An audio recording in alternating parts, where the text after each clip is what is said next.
to turn off my camera real quick. Oh, look, there's this neat little thing that hides my camera for me. Oh yeah, see, you're good. I mean, One sec. I just point mine up at the ceiling. But we are officially live. So hello everybody, and how are you doing I'm today? not ready. I know you're not ready. Ah, It's so much fun. Um, Hopefully sound is better this time around. We did a few test runs, so if it's not and you're on your guys' end, please hit us up. I'm currently opening the YouTube so that I can see anything that goes on. But thank you guys for coming. We're going to be talking about competitive play today, mainly on the Flesh and Blood side of skirmish season. But I do want to talk a little bit about competitive play for Magic the Gathering 2, what it's looking like, what's going on, as we're winding up for the big scene of heavy hitters, as people are going to be going out, playing a lot of their skirmishes because of heavy hitters. So let's gear up for that. As soon as Jones is back, we'll dive right into it, and that gives me just 1 second to pop up in the YouTube for everybody.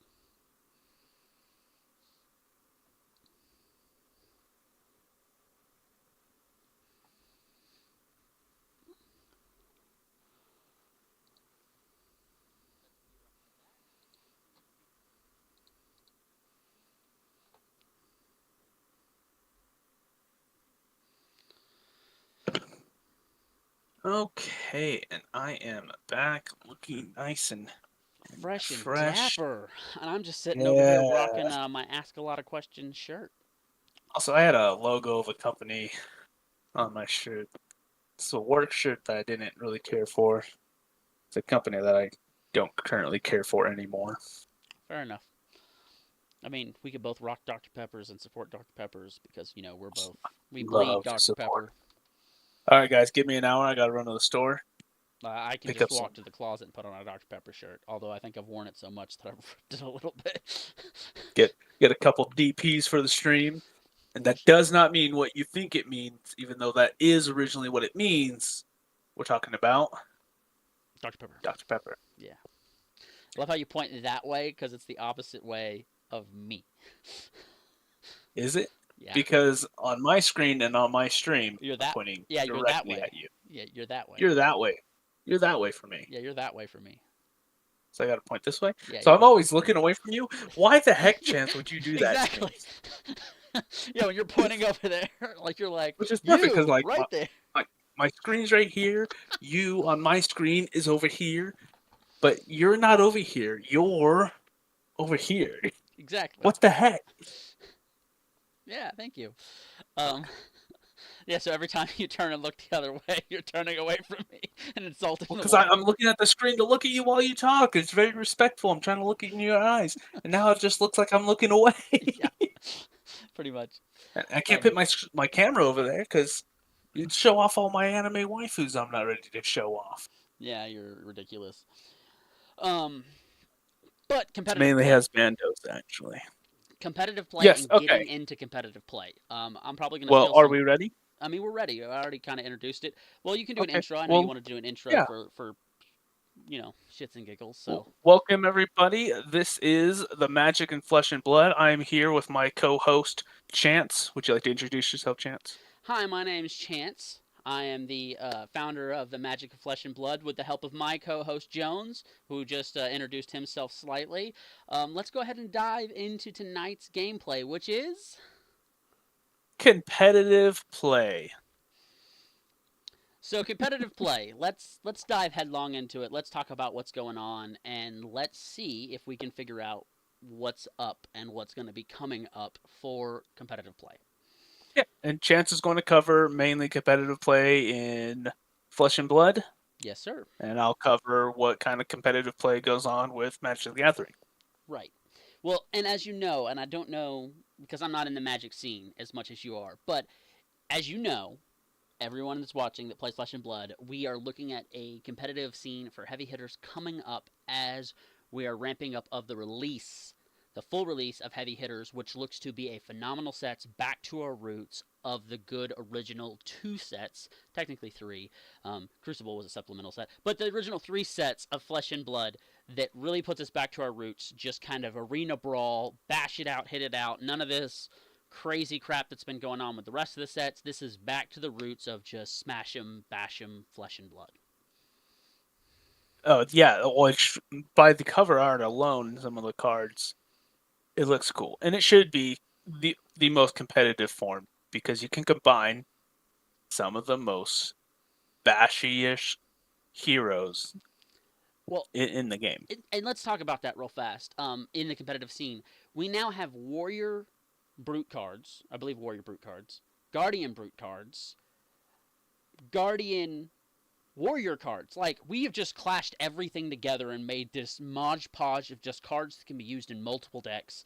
So the brute can use the, in essence, the helmet of the warrior to cave in the skull of his opponent, or the warrior can use the brute's club to cave in the skull of the brute. I mean, it's ramping up to look like a lot of fun.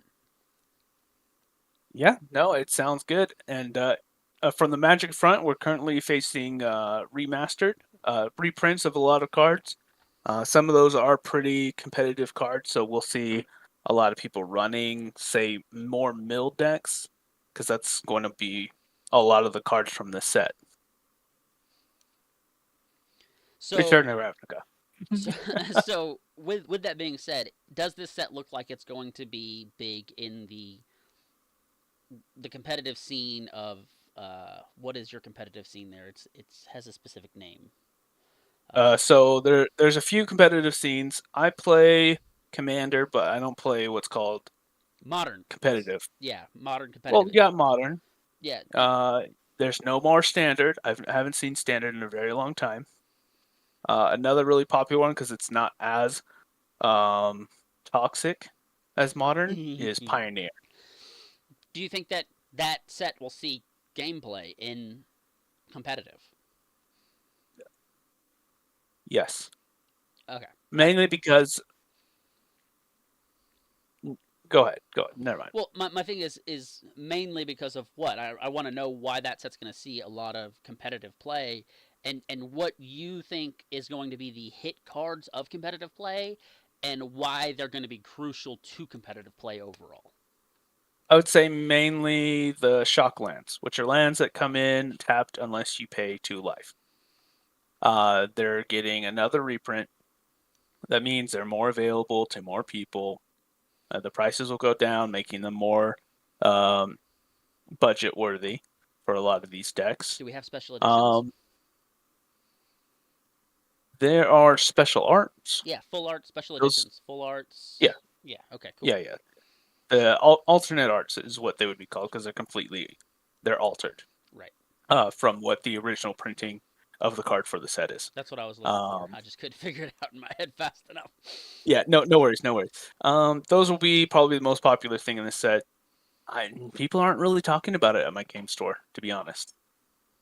That's a A little lot of the people I surprising. do play with are not too competitive, but usually when you bring up a set, they go, "Oh yeah, that one card. Oh yeah, that one card."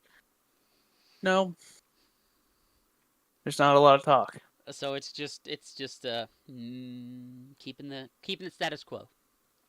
Yeah, people are like, there hasn't been any announcement of deck boxes because it's a remastered set. Right. It's not like a double masters or a commander masters that they did, where people really want the cards and they're just Hey, we have sets like that too. I mean, if you talk about Flesh and Blood, a lot of people say that the last, 2, 3 sets we had, was that way. People considered, I think a lot of people were saying, at least on the boards that I was reading, um, uh, Dynasty was considered a supplemental set, but a lot of people said it added really a lot to the gameplay that made it more of feel like a non-supplemental set. Um, or maybe it was Outsiders. It's one of the two. But the rest of them were kind of just keeping the status quo, as you kind of say on your ones. But that is not the case for heavy hitters. And I know you've seen it, and it's looked really good too. I know you don't play a lot. I've showed you some stuff, but it looks like it is gearing up to be a phenomenal set to bring Flesh and Blood kind of back to the main scene of like, hey, we're not screwing around. Flesh and Blood is a great card game. yeah, for sure.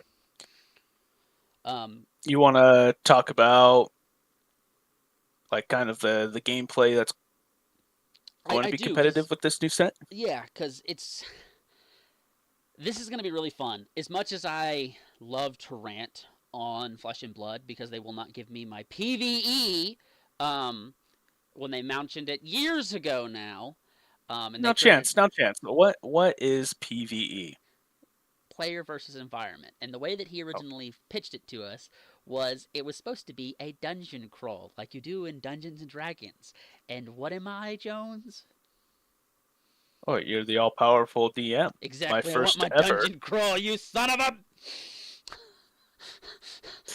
Now, we don't know how that's going to pan out. There's a lot to go into that type of scenario if it's going to be a dungeon crawl with a card deck. There's a whole lot of bugs and problems they got to kink out, so understandable. But with that being said, they created an entire new gameplay for us. That entire new gameplay is a basically pit fight in gameplay mode where the top two survivors of all of the pit fight then fight it out for the reigning champion prize, like a normal Flesh and Blood game, and then see who gets the die or live situation.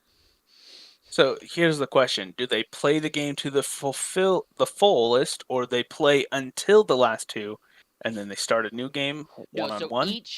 the way that I understand it, and I could be wrong, so if I am wrong, please fix it in chat. But the way that I understand it is when you get a pod together, all pods make a group of four for a true pit fight game, which means you have your four players, one, two, three, and four, and you cannot tack diagonally. You can only tack to the person in front of you and the person to the side of you. Once someone dies, then everyone can attack everyone because there's no longer a fourth person. But the way that works is every player goes after every player in essence until only one is left standing.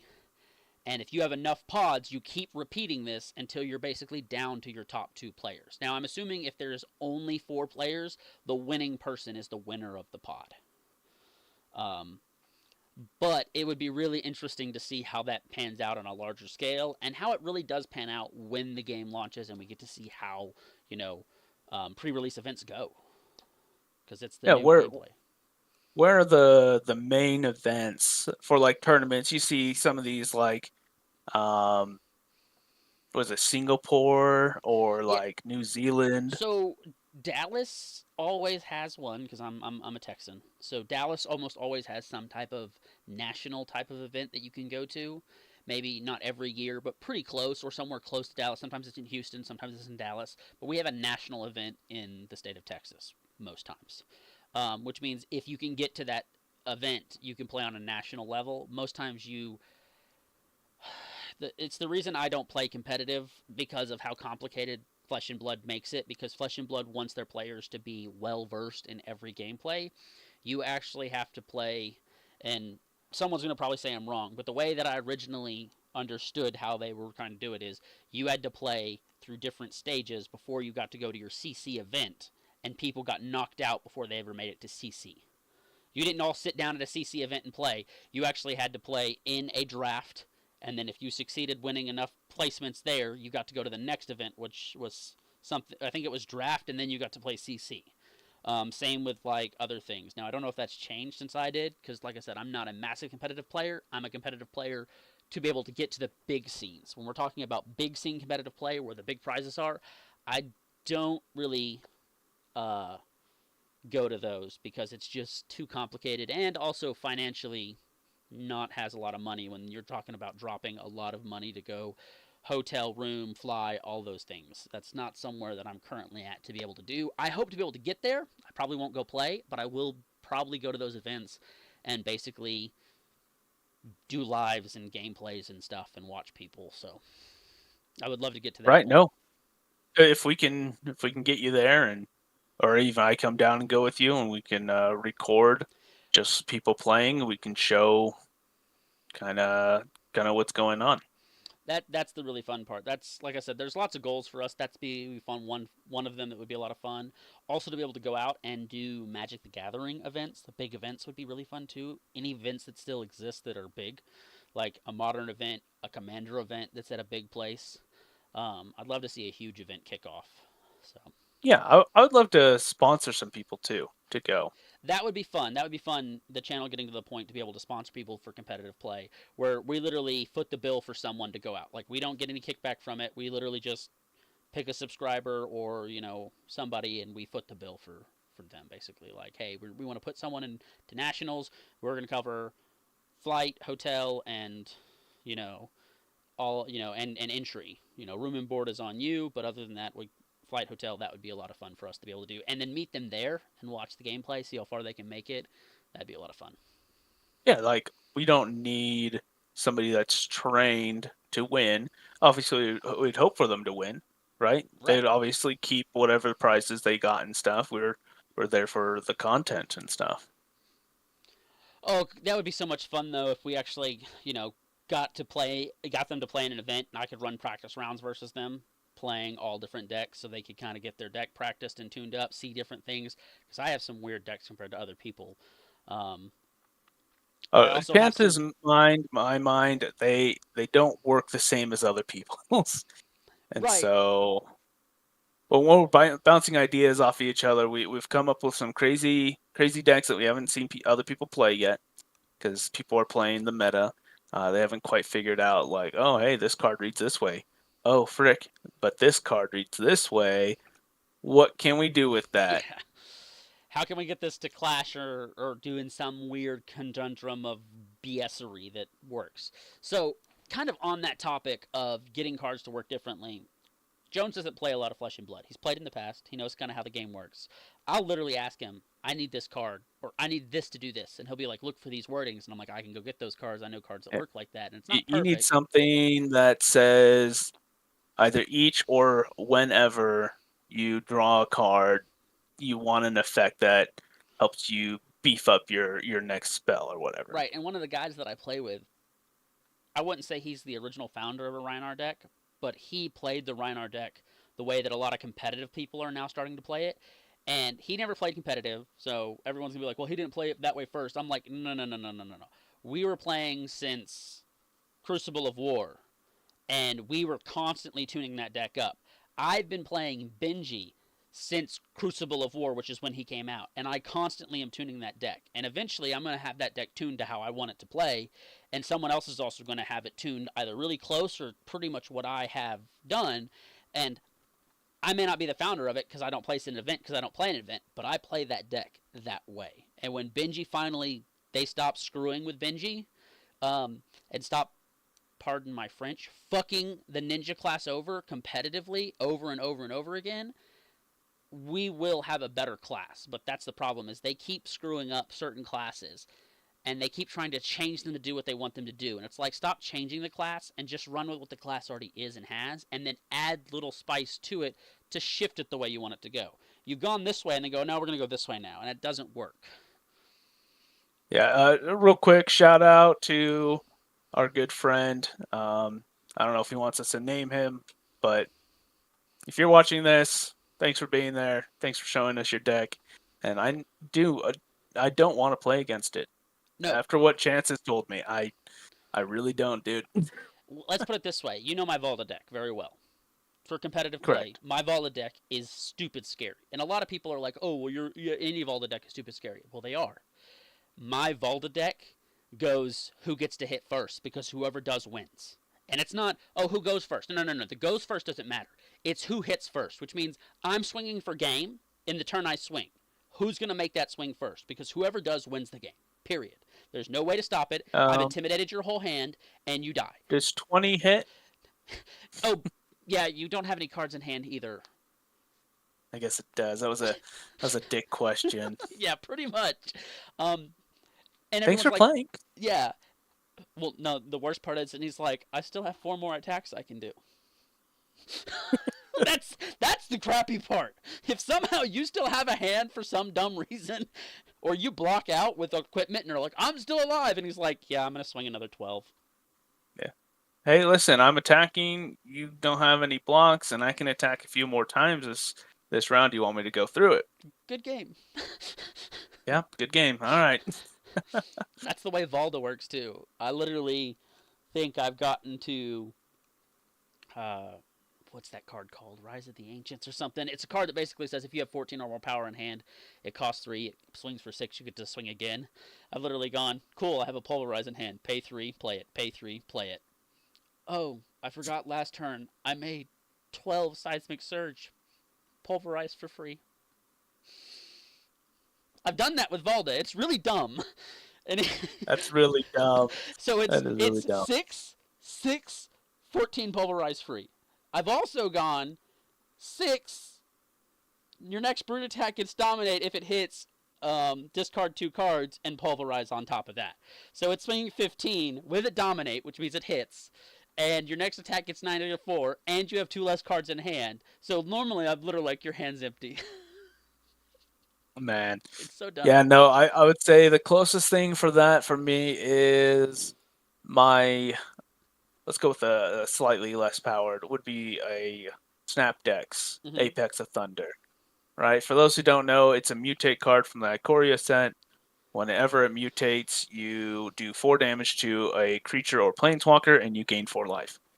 In this deck, I gain so much life, and then I get him so he's 16, hitting double strike with Infect, and the one guy goes, "Well, I can't do anything on my next turn, and Bobby's dead right now, so you win.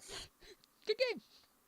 Good game." Yeah. So, and that's the thing is competitive play gets to that. It's that intense. Like you have to have decks that can do that type of stuff. And also with Valda, she has a fridge, so she has 21 hit points to start, plus the 9 armor that she has. She's sitting at a 30 health points. That's not including the life deck that I have in the deck, and I've literally gained 10 life in 2 turns, so I'm sitting at 40 hit points, which literally puts me in CC territory.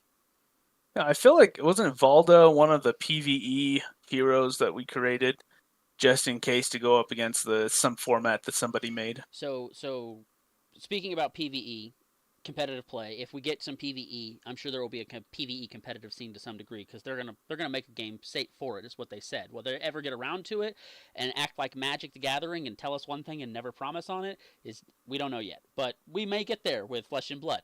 And I know I just made a jab at you over in whichever side you're at. Roast him. Yeah, I roasted you, and I just threw Flesh and Blood way under the bus. Yeah, yeah. If No, they ever do get they around to they it, deserve it. the Valda that we made, her entire job is to go, everybody draws cards. Oh, because I drew cards, everybody else gets crap too. Yeah, just like when you're renaming a deck based off what the deck is. Like I have a "Oops, I drew it again" deck, That's Valda, right? basically. Yeah, so Valda would be more like Oprah. Yeah, pretty much. Everybody gets a card. Everybody gets a card because everybody got a card. I get Seismic Searches. Yep. I think literally we made 4 decks for PVE because it was rumored that you'd get 4 people or 3 people. Every deck had cards that made every player draw. So everybody had this round on me. Everybody had, um, you know, Cokes of Commotion, like everything that have forced everyone to draw cards. Because we were really like, in one turn, Valda can create like 22 Seismic Surges. Can she use them?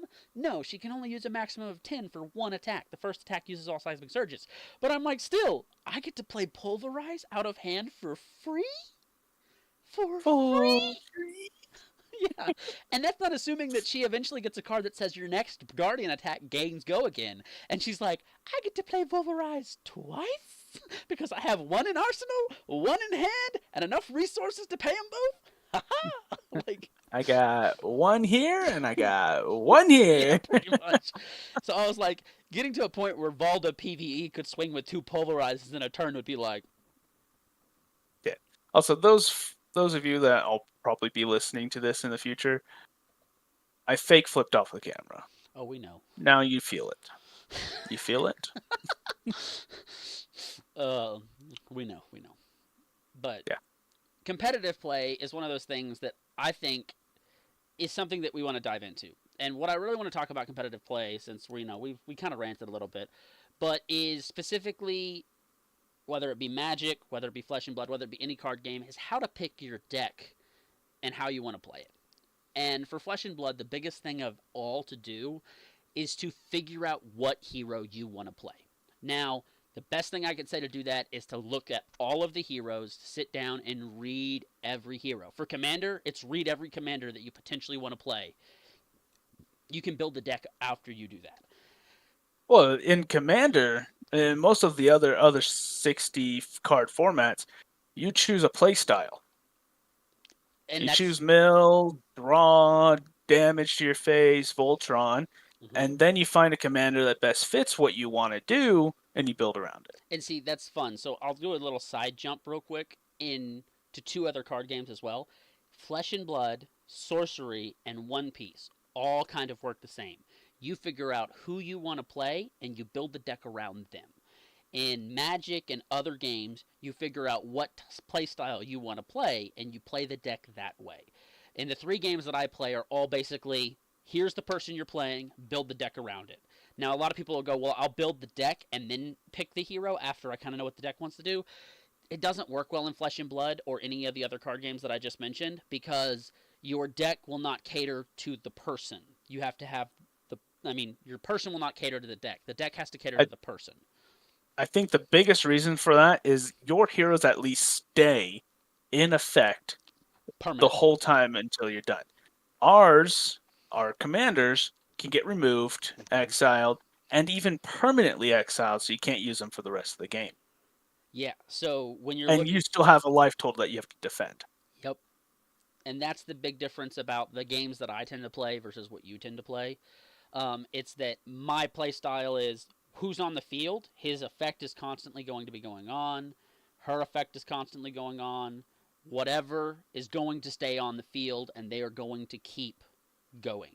Um, and if you don't have a deck that supports that person, it doesn't really work. Now, there are some decks out there that work no matter what. I mean, there's a couple completely generic decks that you can throw on anyone, but even some people will tell you, I built it around this person. This is the person it works best with. Yes, I can use Valda. Yes, I can use this person. But it does not have the same power level as when I'm using Bravo or I am using the main person that it's around. That's the big difference. Right. No, like this is the reason why I'd say competitive is a little more toxic in Magic than it would be in the others, because you're going to build your deck with lots of removal. I fucking hate removal. A straight one win con that you're building to as quickly as possible, and the rest is removal to keep other players from playing. Yeah, I'm gonna look something up real fast. No worries, go for it. So keep going. Competitive players aren't bad. You can play competitively.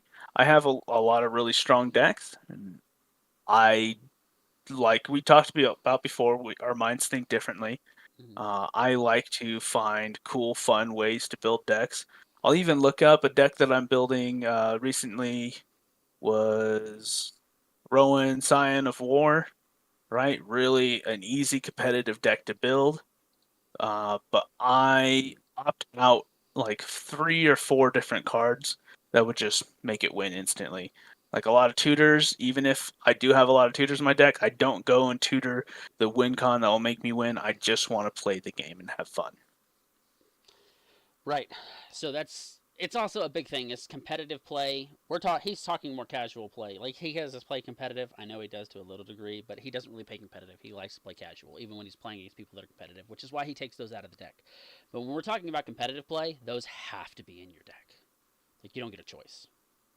Oh yeah, every deck needs a Psychonic Rift. Yeah, What better than bounce everybody's board except your own? you're a dick. Oh yeah, I know. I run it. I know. I gave you one. I love it.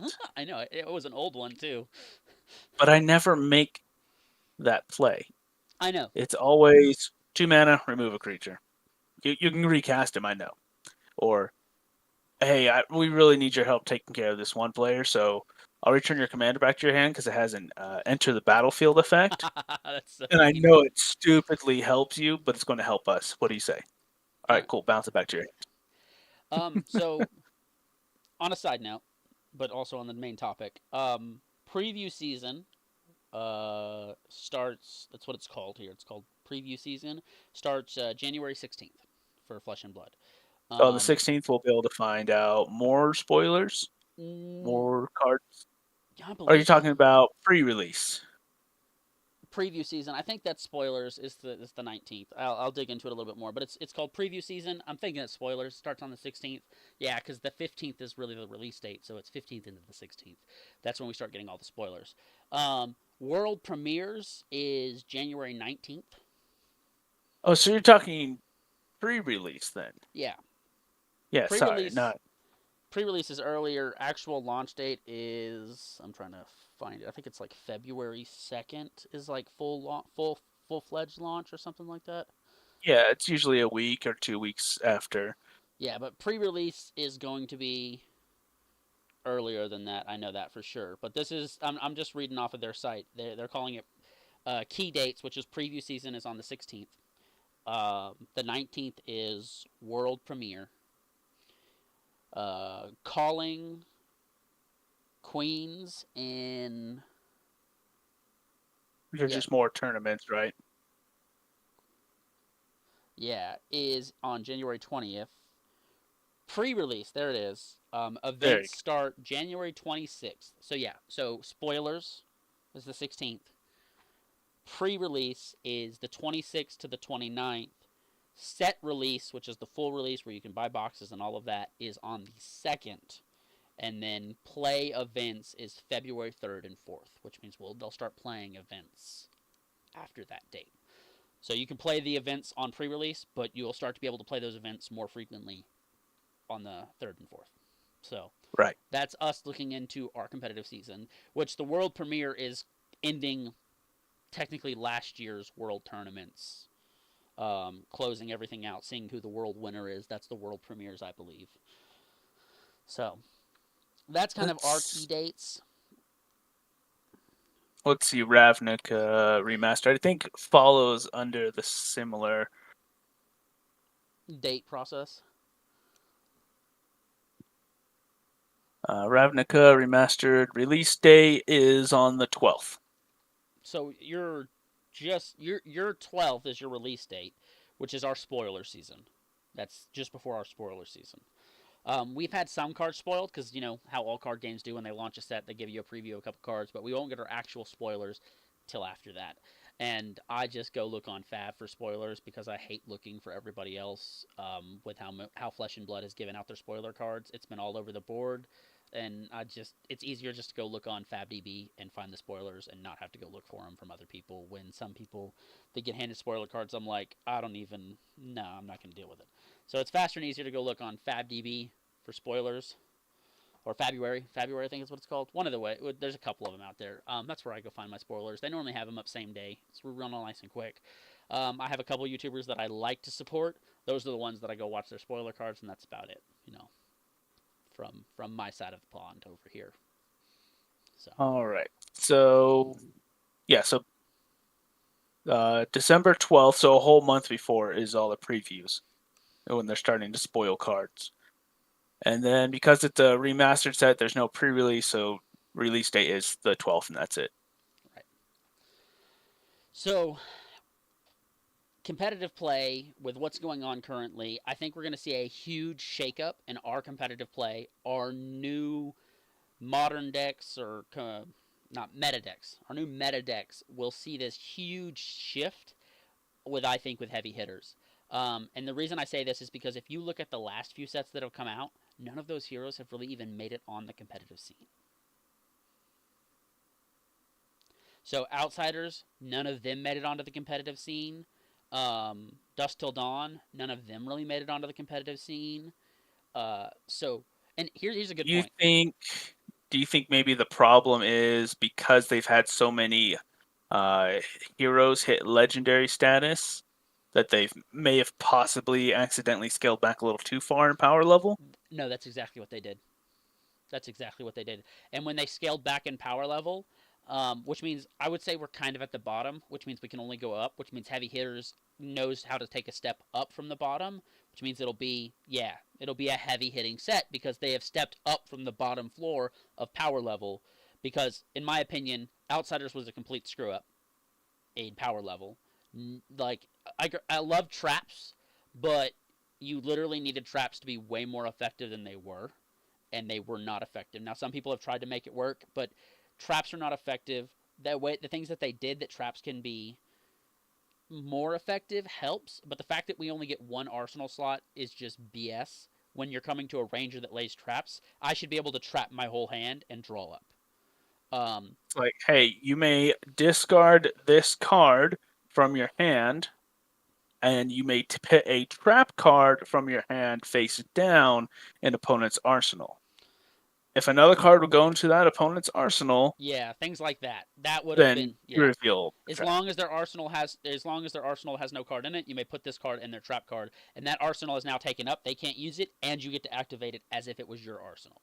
Like cards like that would have been effective and much better. You could have used So funny. you could have He's so used funny. yeah, you could have used the tunic though, which would have allowed you to put 3 cards in arsenal. Your own card in arsenal, another card in arsenal, and then another card in arsenal. That means you could add 3 cards in arsenal on a single turn depending on how things panned out, which would have been crazy. It would have made traps like, crap, I have to arsenal to stop him from arsenaling. And one of the things is a lot of heroes don't like to arsenal because it's a waste of a card most times. Like some decks arsenal, Valda, my Valda deck, he goes, I'm going to Arsenal. Well, I'm going to hit the crap out of you next turn. Doesn't matter. If I'm Arsenaling, I win the game. Like, that's how Valda works.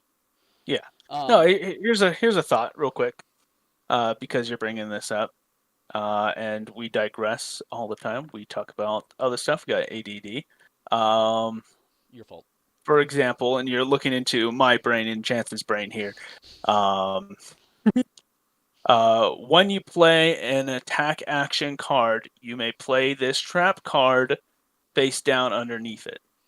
And the trap card will say something of, if this would be blocked, Or not. flip and reveal it. The blocked card gets -2 to their defense or whatever. Things like that would have been useful too. Like when you play this card, you may put a trap card from your hand underneath it, and then depending on certain scenarios, that trap card may or may not activate, which means you're laying a trap, which means go ahead, block me. It might bite you in the ass, or don't block me, and that might bite you in the ass. Like Yeah. there's different If a scenarios. trap card would not be activated on your turn, shuffle it to the bottom of your library. Yeah, things like that. That would have been great. That means I'm not wasting a card technically. I still have to be able And to they pay the still don't know cost. what the trap was. And exactly, they still don't know what the trap was. You're looking at that as a way that traps would have been way more effective, way more utilized, things like that, where we're not screwing over the power level entirely, but we're able to make him a competitive player, which means you would have had people building those decks like, oh, go ahead, block, or don't block, or like, are you going to block or aren't you? Because either way, you may be screwed.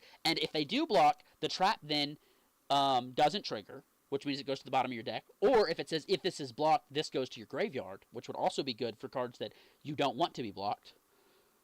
Or it says if it's not blocked, like you can have a whole myriad of things where they could have done a much better job in conserving power level for competitive play. Same with Dusk Till Dawn. Dusk Till Dawn, the only big problem with Dusk Till Dawn is it's literally dark versus light. If you're playing a dark hero and you don't go up against a light hero, your stuff is useless. Same with this. Like there needed to be a way to take that essence and make it powerful, but if they weren't a light hero, I still got a benefit, and that's the problem. Like cards that Yep. say, if you hit a light hero, remove all cards from Soul.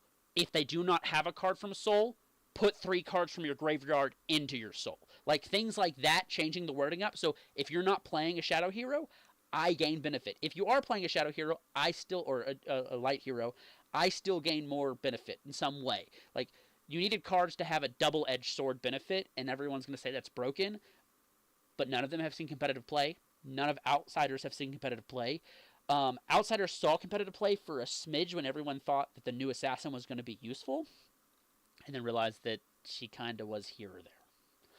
Was keeping the status quo because everyone's like, "Oh, it's really cool. I can play a 1 card and then I can fake it out for a 6 card. So if you don't block, I can damage you." So Yep. just completely off the walls useful, and then everyone realized, I don't care. I'm going to block 3. I'll take 3 because it's a 6 card. Maybe you have a status effect. Cool. I'll take 2 blood pox, and then Valda's going to cave your face in for 19 on your turn. Cool. I took 4 damage, and then I'll take the 2 off the blood debt. But technically, since you're dead, I don't have to take the 2 because your turn ends before mine. So Right. everyone just realized I just have to hit her before she hits me and do enough damage to kill her, and then I win the game from her. So we didn't see a lot of competitive play on the newer heroes that came out, which is where heavy hitters is looking up because we found the bottom of the floor. They cut back so hard on power level, like you said, and we can take a step up from there. Yeah. So I guess in Flesh and Blood, it's a good time to shine for a competitive player. Mm-hmm. Please stop playing Runeblade. It is stupid that they get so much support. Oh, hold on, Uh, hold on. They got a new weapon oh, in heavy I'm gonna hitters. get there. Oh yeah, I know, I know. Listen, just because there's abundance and it's a good metagame doesn't mean you have to follow the flock. They're all running off the cliff anyways. Try something new. Try to make one of those terrible decks into a really competitive deck. Challenge yourself, you wimps. I mean, honestly, that's my Benji deck. I've struggled making that competitive, but every single card that they've printed and continue to print for Ninja just continues kicking Ninja into the ground. And I hate saying it this way, and I really think that a lot of people are going to come after me, and I hope that you do. But when you actually go look hardcore at Ninja, they have like I'm sorry, I would not be surprised if they write the Ninja class off and never put another card for it because Yeah. you're literally going to have to start from scratch. Like, you've tried to force everyone into the combo loops. Combo loops are fine. And if you would have printed some cards for them, that's fine. But you've printed every card that's combo, which means, and here's the biggest problem, and I want your opinion on this when I'm done. When you print every card as a combo, it means that every person that I'm attacking knows every potential card that I'm going to play. And that is a huge disadvantage. See, that's for those because the set your gameplay is still new and you still have limited cards. That's where that comes in. For us, for competitive, when you make like such a commander so combo-y, yeah, sure, you know what that deck's going to do, but as a deck builder, it makes it very limited on how you want to build a deck. It funnels you into forcing to use the combos. Right, and everyone says, well, when we get more cards, right? More cards, you can say that all day. And when we get 1,000 different combinations where I can run, very fast fist and have 30 different combinations off of it, but once I lock myself into a combination, you now know the end combination, unless you're going to give me 30 cards off of, very fast fist, and then 30 cards off of all of those combinations. Now you're talking about a lot of cards. Yeah, listen, more shit is still just shit. Exactly. I've learned that from a very accomplished movie. You've learned that from a very accomplished MTG creating cards. I mean, Oh no, I mean, after this, I can show you. I have a few other friends that are like, I really want to make this Digimon card into a commander. And he'll send me some ridiculous thing that he made on his own. And I can go in and go, this is how I'll change it. yeah, This is how I would word it. And he goes, okay, yeah, but I wanted it kind of like this. And he'll send me a revive, and it's like, perfect, print it. I'll let you run it. I'll let you build a deck around it. Go for it, dude. yeah. And that's the problem is I don't mind combo, and combo is great. And everyone says, oh well, Katsu makes combo look really bad, but Katsu is catered to combo. Like, his whole existence is to use combo and to go digging for combo cards and find what he needs and then pull it onto the combat chain. The rest of the heroes don't have the advantage of being able to pull the next combo piece out of their deck and onto the battlefield. And because of that, we have to basically get lucky and draw them in hand. And it's a huge hit for competitive ninja players. And everyone's like, well, Fi's really competitive. No, no, no, no. Fi's not a ninja. Fi is a fire person. He's not a ninja. Yes, he says ninja on the bottom of his card, but he does not use ninja cards. And if you tell me he I uses, thought he was like a phoenix wizard or something. no, he's a fire ninja, but he doesn't use any of the ninja cards. The only ninja card he uses is completely generic ninja cards that every ninja technically is allowed to use, which technically all of the cards that Katsu can use are generic, but like Double Strike, which comes out of the same set that he's in, um, is great. But it came with Fi. It's not a card printed out of a set that didn't come with Fi. Like, all of Fi's cards came out of his own set, and he almost uses only the cards that come out of his set. Like, and there's a point, there's a reason for it, because his cards with him are good. And Yeah, I'm not saying that they need to like print out a ton of product and hurry up and catch up so that it feels like you can deck build, but try to balance it a better and stop printing Runeblade. Oh, Just so we competitive players, and I hope you know this. Jones, do you know why Runeblade is so broken? why, Chance? Because it's James White's favorite class. It's his little child. Exactly! It's a broken child! And no one wants to fucking admit it. James White originally came from playing Magic, and Runeblade's a very, like, Magic what ain't we'd for you. call aristocratic, where you play with stuff either just your hand in library. You're going to be playing with your graveyard, and you're going to be doing shenanigans with, like, emptying your hand into the graveyard to then do stuff with your Which graveyard. that's like the whole shadow theme is like I get to use my graveyard too. But the one downside, and I think that should be a big deal, is and it would have balanced Runeblade a lot better. And basically every class that gets to do this is when Runeblade gets to play cards from banishing. I think that he should have to play those cards that next turn. Like if he banishes cards, he only gets that one turn. The problem is he can build up a huge stack of Runeblade cards and then play them all on one chain and continuously give himself go again. And so he can make 35 attacks in one turn if everything lines up for him right. Now everyone's like, well, he's going to be taking the blood debt, and the problem is like he only takes the blood debt at the end of his turn, which means if he gets lucky enough to be able to banish a ton of cards all at once, um, on his turn phase, he still gets to use all those cards, which then go to the graveyard from the attack chain, which means he can just keep recycling from graveyard to banish zone to banish zone to play to graveyard. It's just a cycle that he gets to use, which basically means he has 1,000 cards more than an average player, and that's broken. Once it removes from the battle chain after being banished, it should be exiled. Like, bye bye, the card is no longer in the game. Yeah, it sounds very much so like a green, black, discard cards, empty your library into your graveyard, play from your graveyard kind of deck. Right. And I don't think he currently has the ability to pull from his graveyard into his banished zone. I think once it goes to his graveyard, he's stuck there because he banishes off the top of his deck into his um, Right. banished zone. And he does go through his deck faster that way. And everyone's like, well, he goes through his deck faster. Well, let's look at one other person that goes through their deck in the competitive play just like he does by basically banishing cards in essence, but not banishing them. And let's look at Dash. She boosts cards off the top of her deck, which means she gets rid of cards. She doesn't get to use those boosted cards. They're just so that she gains go again. And the reason that Dash has problems being really highly competitive, which she is competitive, she is a super competitive deck. I play a commoner Dash, and she's stupid scary. And the fact that Dash hasn't LL'd out in commoner is dumb because I'm talking I can do 13 damage almost every turn. I mean, Yeah, everyone's like, no. It doesn't matter if you don't have cards as long as you win first. exactly, like doesn't matter. And in the game of flesh and blood, if you don't have cards, it's not the end of the world. I mean, you just basically go, I pass turn, I pass turn, I pass turn, I pass turn, I pass turn until you die. But yeah, um,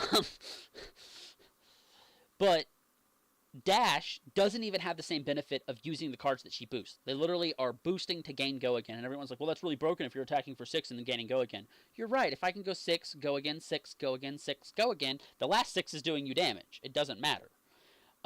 Eventually, damage is going to get through. Right. And so, but Dash even doesn't have the strength that Rune Blades have when we're talking about competitive scene. Now, luckily, some Rune Blades have LL'd out in the Blitz and Commoner. Most Rune Blades in CC, I don't think have. I think one may have LL'd out, but that's where we're getting that whole power level pullback because the new Rune Blade was in the set of Dust Till Dawn that got a power level pull.